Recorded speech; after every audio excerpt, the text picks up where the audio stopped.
విను, ఒక పని చేద్దాం. నేను నాన్నగారి కారు తీసుకొచ్చాను, అందరూ వెళ్ళి డ్రెస్ తీసుకొద్దాం, సరేనా? ఏదేమైనా సరే నేను నిన్ను ఈ బట్టల్లో పార్టీకి వెళ్ళనివ్వను.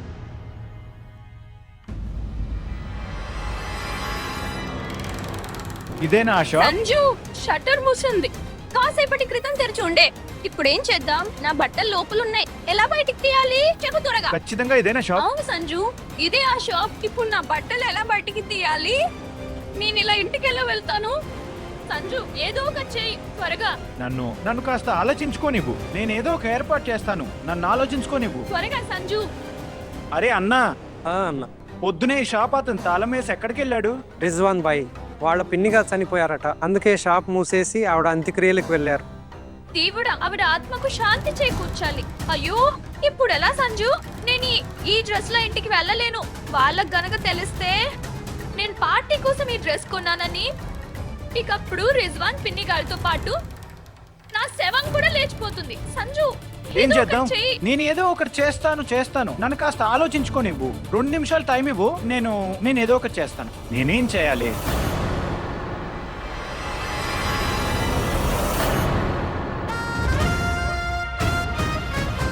ఏంటి? ఏం చేస్తున్నావు సంజు? చూస్తూ ఉండు. డ్యూటీ పడ్డాక చేయక తప్పదు కదా. పైనుంచి ఆర్డర్స్ పాస్ చేశారు ఎమ్మెల్యే మదన్ మోహన్. కేవలం మీ మీద తన కొడుకు పగ తెచ్చుకోవడానికి. నాకు తెలుసు, కానీ డ్యూటీని కాదలేను కదా. మీరు డిపార్ట్మెంట్ లో మాట్లాడొచ్చు కదా. మీరంటే అందరికీ ఇష్టం, గౌరవం కూడా ఉంది కదా. లేదా నా మాట వినండి, ఏదో అనారోగ్యం అని చెప్పి సెలవు తీసుకోండి. అరే, ఎమ్మెల్యే గారు పిచ్చోడు కాదు. అతని అహాన్ని దెబ్బతీశాను, సస్పెండ్ చేయించేస్తాడు. సగం జీతమే మిగులుతుంది. అరే, పూర్తి జీతంతోనే ఇల్లు గడవటం కష్టం మనకి, సగంతో ఎలా గడుస్తుంది? సంజు, వద్దు. ఆగు సంజు, అలా చేయకు. ఇదంతా ఆ సంజయ్ వల్లే జరుగుతోంది. తప్పువాడు చేస్తే శిక్ష మీకు పడుతోంది. సిగ్గులేని వెధవవాడు. నేను చెప్తాను విను, ప్లీజ్ ఆగిపో. ప్లీజ్, ఇది తప్పు. ఇదంతా నేరం అవుతుంది. చూడు, అందరూ చూస్తున్నారు. ప్లీజ్ అలా చేయకు సంజు. సంజు,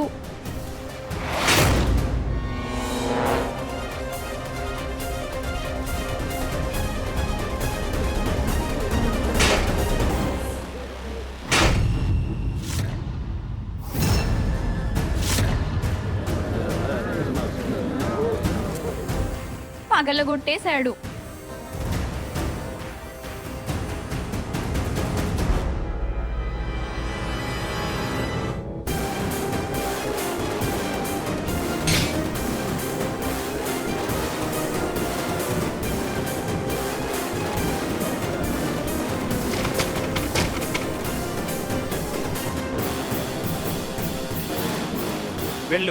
వెళ్ళి నీ బట్టలు తీసుకో.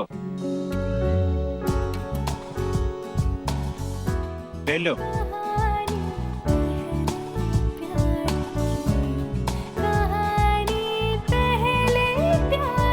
అరే, ఎందుకు నిల్చున్నావు? వెళ్ళి తీసుకురా.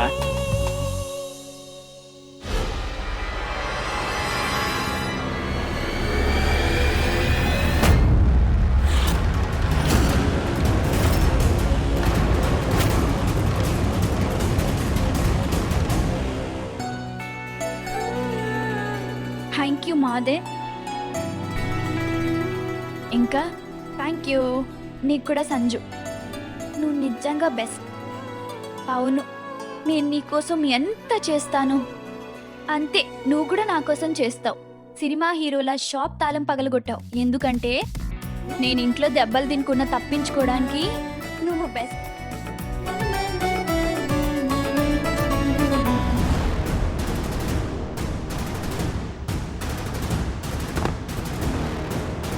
Hello uncle. హలో అంటే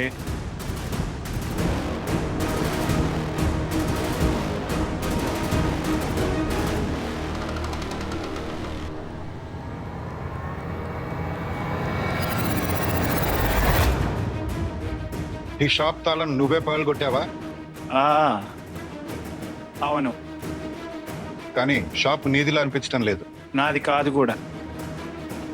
మరి షాప్ తాళం ఎందుకు పగలగొట్టావు? కొంచెం పనుండింది, అందుకే.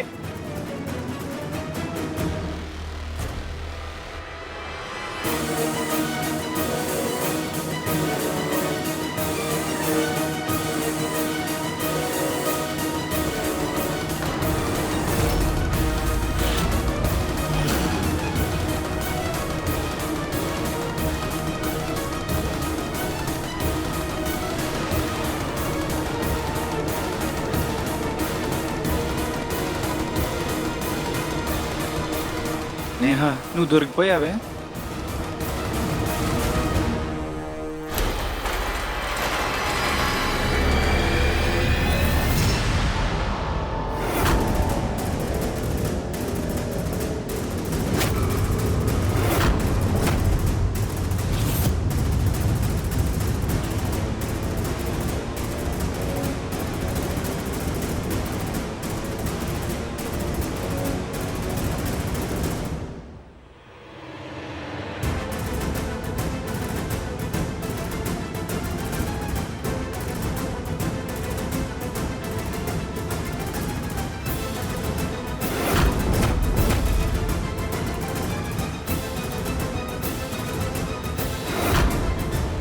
ఏం గుర్రవాడావే నేహా. ఊరికే కాదు, నిన్ను స్కూల్లో అందరూ టాపర్ నేహా అని పిలిచేది.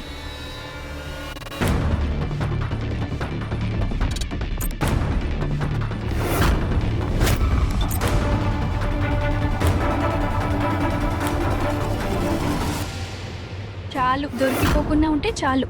వీలు నన్ను ఆపకపోతే చాలు. హరే హరే మహాదేవ్.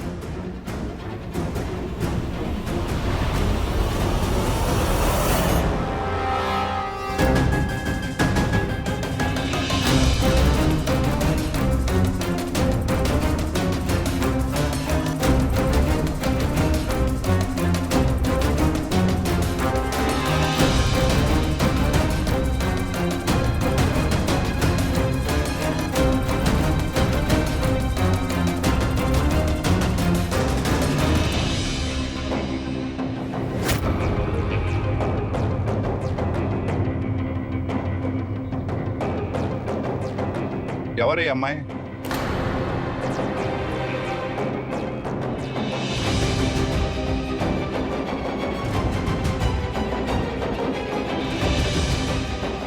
అభి, ఈ రోజు దొరికిపోయాను. మమ్మీ మనసు, డాడీ నమ్మకం రెండూ పోతాయి. ఇద్దరికి చాలా బాధ కలుగుతుంది. నా స్నేహితుడు చెల్లి తన బట్టలు కొనడానికి వచ్చింది ఇక్కడికి. సో చేంజింగ్ రూమ్ లో డ్రెస్ మార్చుకుంటూ ఉండింది. అప్పుడు ఏమైందో తెలీదు, ఈ రిజ్వాన్ బాయ్ సడన్ గా షట్టర్ దించేసి వెళ్ళిపోయారు. అదేంటంటే వాళ్ళ పిన్ని గారు చనిపోయారట, అందుకే ఆయన పరిగెత్తాల్సి వచ్చింది. పాపం మీ అమ్మాయి లోపలే ఉండిపోయింది. ఇప్పుడు తనని లోపలే ఉంచలేం కదా, అందుకే నేను వచ్చాను. తాళం పగలగొట్టక తప్పదని అనిపించింది, అందుకే తాళం పగలగొట్టాను. నేను అమ్మ నాన్నలు ఇంకా మోసం చేయలేను.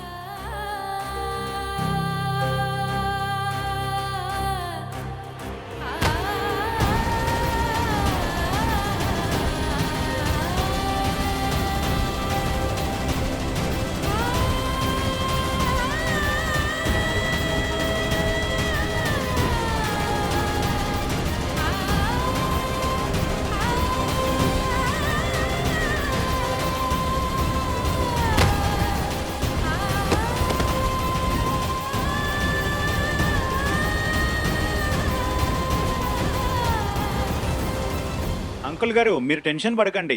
నేను పగలగొట్టిన తాళం బదులు కొత్తది వేయిస్తాను. దాని తాళం చెవి రిజ్వాన్ బాయ్కి, అంటే ఈ షాప్ ఓనర్, అతనికి పంపిస్తాను. మీరు నిశ్చింతగా ఉండండి. అయినా అంకుల్, ఆ రోజు రాత్రి నేను మత్తులో ఉన్నాను, కానీ మీరైతే స్పృహలోనే ఉన్నారు కదా. మీరు నన్ను కొట్టకుండా ఉండాల్సింది.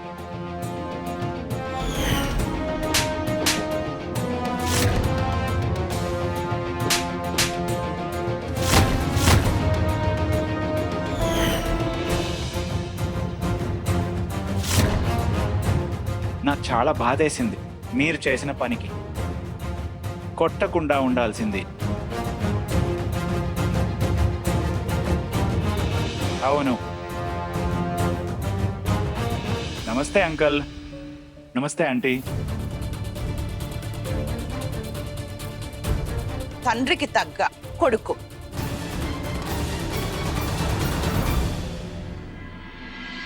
థ్యాంక్ యూ మహాదేవ, కాపాడేశారు మీరు.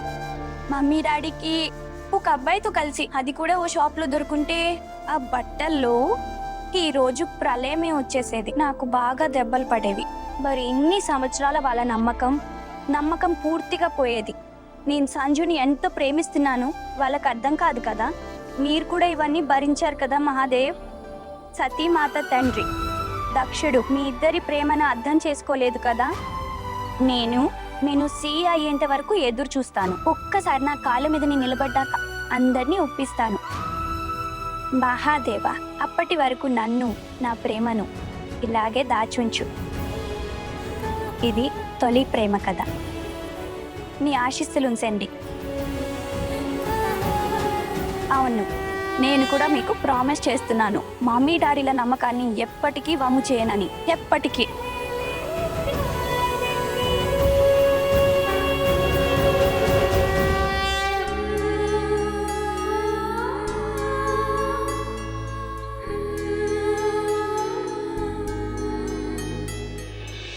మతం ఏదైనా కావచ్చు, ప్రేమించే వాళ్ళ భావాలు అర్థం చేసుకుంటుంది.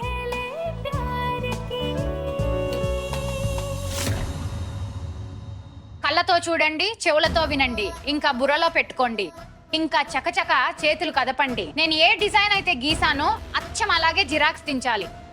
కొంచెం అటు ఇటు అయినా అందరూ చెప్పు దెబ్బలు తింటారు. ఆ డిస్ప్లే కౌంటర్ కొంచెం పెద్దది చేయండి. ఎమ్మెల్యే గారి కోడలు ముఖం చూపించే వేడుక ఇది. ఎవరో పనికి మాలిన వాళ్ళది కాదు. వెళ్ళండి, త్వరగా పని మొదలు పెట్టండి. ఏమైంది? వాతావరణం వేడిగా ఉంది. అన్న వదిన తిరిగి వచ్చేస్తున్నారా? ఈ రాత్రే మీ వదిన ముఖం చూపించే వేడుక ఏర్పాటు చేసేశాను. ఏం మాట్లాడుతున్నావు? ఏంటి మమ్మీ, ముందే చెప్పాలి కదా. నేను కూడా నా ఫ్రెండ్స్ ని పిలిచేవాడిని. అరే అయితే ఇప్పుడు పిలువు. ఏ రైలు తప్పిపోతుంది ఇప్పుడు? ఇది బాగుంది. అరే హుషారు చూపించండి, త్వరగా చేయండి. చూస్తుంటే వీడే పెళ్లి కూతురు, వీడికే ముఖం చూపించే వేడుక జరుగుతున్నట్టు ఉంది. అన్నా, ఏం చెప్పమంటావు? నాకు అర్థం కాదు, ఈ అమ్మాయిల ఖర్చులు ఇంత వింతగా ఉంటాయేంటి? ఏమైంది? ఎవరు? నేను ఆశకి ఎస్ఎంఎస్ పెట్టాను. ఈరోజు వదిన ఫంక్షన్ ఉంది, నువ్వు కూడా రా అని. ఆలోచించు, తను వస్తే ఇంకేమేం జరుగుతుందో అని. కానీ ఏం లాభం, ఆమె నుంచి మెసేజ్ వచ్చింది, ఐఎమ్ సారీ యార్, రాత్రి రావడానికి నాన్న ఒప్పుకోరు అని. నాకు అర్థం కాదు, ప్రపంచంలోని అమ్మాయిల తండ్రులందరూ ఎందుకు ఇంత ద్వంద్వ బుద్ధితో ఉంటారు? మామూలుగా అయితే కూతురు పొట్టి బట్టలు వేసుకోవడానికి సరే అంటారు, కాలేజీకి వేసుకుని వెళ్ళమని. కానీ ఎప్పుడైతే విషయం ఐస్ పైస్ ఆడేదాకా వస్తుందో వాళ్ళు రాత్రిపూట ఇంట్లోనే ఆడుకోవాలి అంటారు. అరే తను వస్తే ఎంత బాగుండేదో కదా. అన్నా, నీ పని అయిపోతుందిలే. ఎలా? నేహ ఉంది కదా, నీ ప్రతి సమస్యకు రామబాణం లాంటి పరిష్కారం తను ఉండగా నువ్వెందుకు నీ బుర్ర పారు చేసుకుంటున్నా? తమ్ముడు, బిడ్డ, భలే మంచి మాట చెప్పావు నువ్వు. అవును, ఇప్పుడేం చేయాలో నాకు తెలిసిందే. తాగొద్దు, పడేకు, తాగేసే పదా, నేను వస్తాను. నేహ, ఇంకా సంజుల గాలిపటం దారాన్ని పంకజ్ తన తెలివి అనే మాంజాతో కోసేస్తాడు.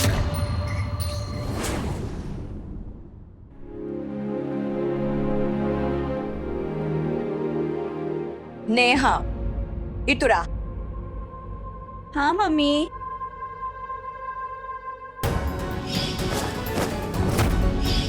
పార్టీ మొదలవటానికి టైం ఉంది. ఏదేమైనా సరే నువ్వు ఈ బట్టల్లో పార్టీకి వెళ్ళావు, నువ్వు వెళ్ళి చుడిదార్ వేసుకో.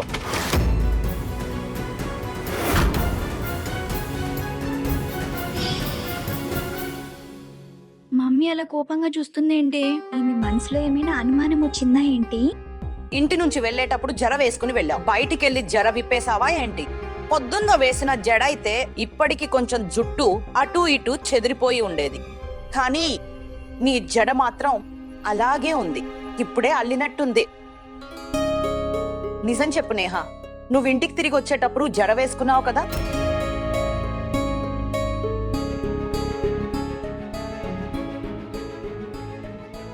అవును మమ్మీ, కానీ ఇందులో నా తప్పేం లేదు. నిజంగా నా తప్పు లేదు. అది కాలేజ్లో సీనియర్ అక్క ఉంది కదా, ఆవిడ నా జడ విప్పేసింది. అక్కడ ర్యాగింగ్ బ్యాన్ కదా, కానీ ఆమె సీనియర్ కదా, ఆమె మస్తీ పేరుతో ర్యాగింగ్ చేస్తుంది, ఇంకా అందరినీ ఒక ఆట ఆడుకుంటుంది. మీకు తెలుసా ఎవరైతే జుట్టు విరబోసుకుని ఉంటారో వాళ్ళకి జడ వేసేసింది. ఇంకా ఎవరో నాలాగా జడ వేసుకుని వస్తే వాళ్ళకి వింత హెయిర్ స్టైల్ చేసింది. అందుకే తిరిగి వచ్చేటప్పుడు నేను మళ్ళీ జడ వేసుకుని వచ్చాను. వెళ్ళి ముఖం కడుక్కో. నాన్న కూడా ఇంట్లోనే ఉన్నారు. టీ పెట్టు. నేహా,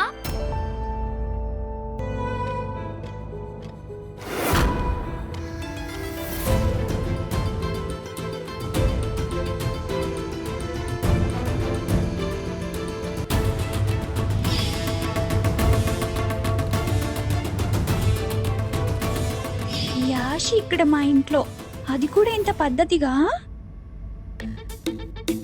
నమస్కారం ఆంటీ. నమస్తే అమ్మా. అంకుల్ నమస్కారం. నమస్కారం అమ్మా. నేను ఆషి, నేహా కాలేజీలోనే చదువుతున్నాను. మొదటి రోజే మేము ఫ్రెండ్స్ అయిపోయాం.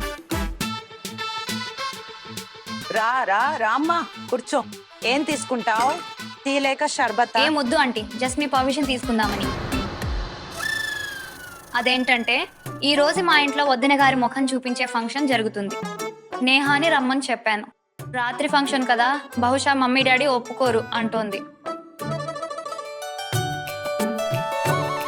కానీ అంకుల్, కాలేజ్ మొత్తంలో నేహా ఒక్కతే నాకు ఫ్రెండ్.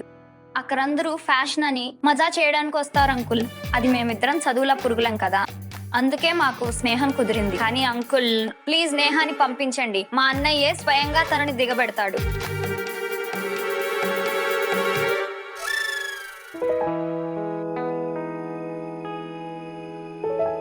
సరే, వాచ్లో రాత్రి 9 కొట్టగానే తిరిగి వచ్చేయాలి. Thank you so much uncle. Thank you aunty. వెళ్ళొస్తాను. నమస్తే. నమస్తే అమ్మా. ఆగు ఆషి. మమ్మీ డాడీ నేను తన్ని బయటి దాకా సాగనంపి వస్తాను. వెళ్ళు తల్లి. సరేనండి. ఆషి, ఏంటి ఇదంతా ఏంటి? నాటకం? సంజు చెప్పాడని నేను చేశాను. వాళ్ళ వదిన ఫంక్షన్ ఉంది కదా, వాడు నిన్ను పిలిచాడు.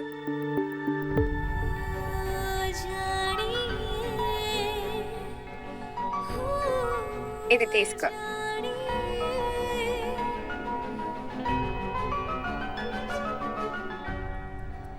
సంజు, నన్ను పిలవడానికి నువ్వు ఆశని పంపించావా?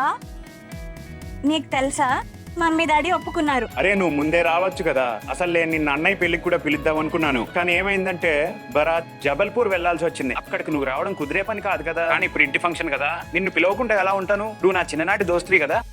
సరే, నేనేం చెప్తున్నానంటే ఆషి నీ ఇంటికి వచ్చి ఏ డ్రామా అయితే ఆడిందో అచ్చం అదే డ్రామా నువ్వు ఆషి వాళ్ళ నాన్నకు ఫోన్ చేసి చేయాలి. ఆషి వాళ్ళ నాన్నకు ఫోన్ చేయాలి, ఒప్పించాలి, నచ్చ చెప్పాలి, పటాయించాలి ఆషిని మా ఇంటికి పంపించడానికి. చూడు, ఇప్పుడు నువ్వు రాకపోతే ఆషి కూడా రాలేదు కదా. ఇప్పుడు మా ఇద్దరు సెట్టింగ్ నువ్వే కదా ముందుకు తీసుకెళ్ళాలి. ఓ పని చేద్దాం, నేరుగా రాత్రి మా ఇంట్లో కలుద్దాం. వచ్చే ఆషిని తీసుకొని. సరేనా? ఉంటా. అయిపోయిందా? ఆశి, నువ్వు మీ నాన్నకి ఫోన్ చేయి, నేను ఒప్పిస్తాను. ఇందులో బాధపడాల్సిందేముంది? నేను ఎవరి వల్ల సంజు ఇంటికి వెళ్తున్నాను. అంతకన్నా ముఖ్యమైన విషయం ఏంటంటే నేను మొదటిసారి సంజు ఇంటికి, నా కాబోయే అత్తారింటికి వెళ్తున్నాను. చిరంజీవి భవ. సంతోషంగా ఉండు. దీర్ఘ సుమంగళి భవ.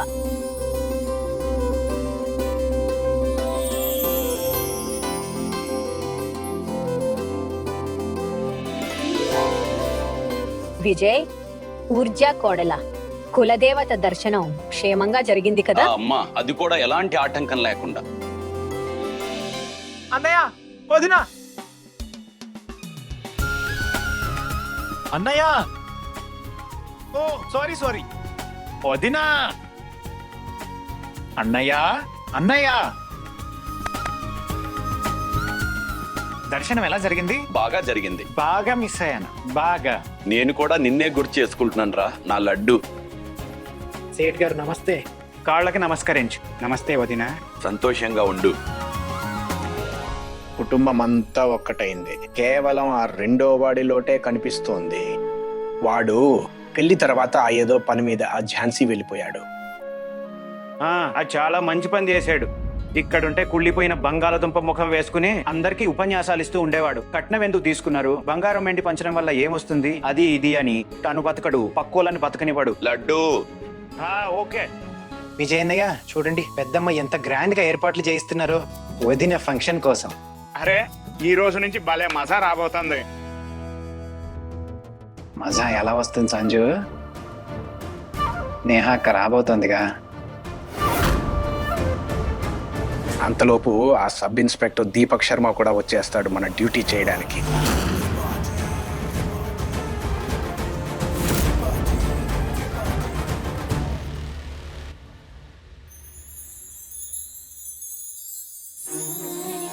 పెన్నెవ్వో ఇదిగోండి.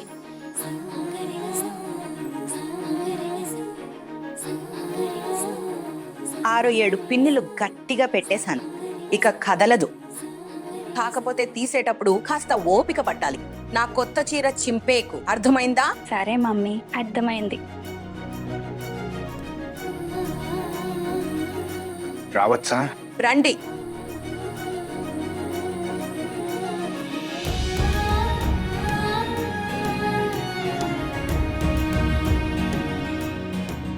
శర్మ గారు, మన అమ్మాయి నిజంగా పెద్దదైపోయింది.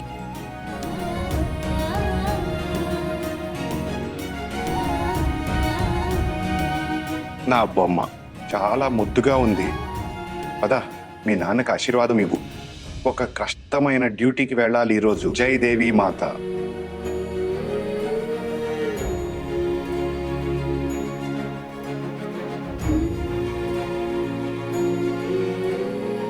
డ్యూటీ కష్టమైన సులువైన, కడుపు ఖాళీగా ఉండకూడదు. టైం ఉంటే మామిడి తాండ్రు తింటూ ఉండండి. పద నువ్వు నీ దారిన, నేను నా దారిన బయలుదేరుతాను.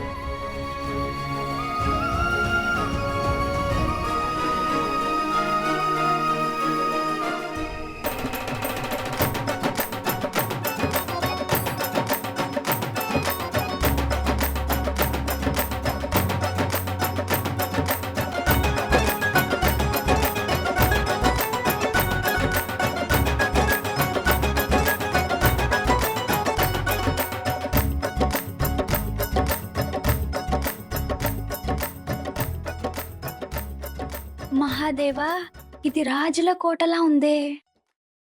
ఇవన్నీ టీవీలోనే చూశాను. ఎంత పెద్దదా నా అత్తారిల్లు. ఇది తేడాగా ఉందే.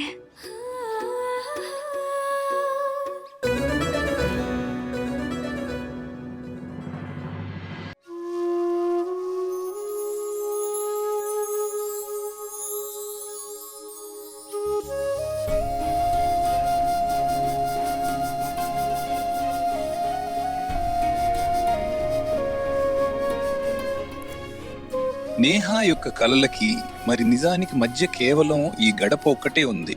దీనికి అవతల అలాంటి నిజం ఉండకూడదు. ఏదైతే మేహా గుండెను పగలగొడుతుందో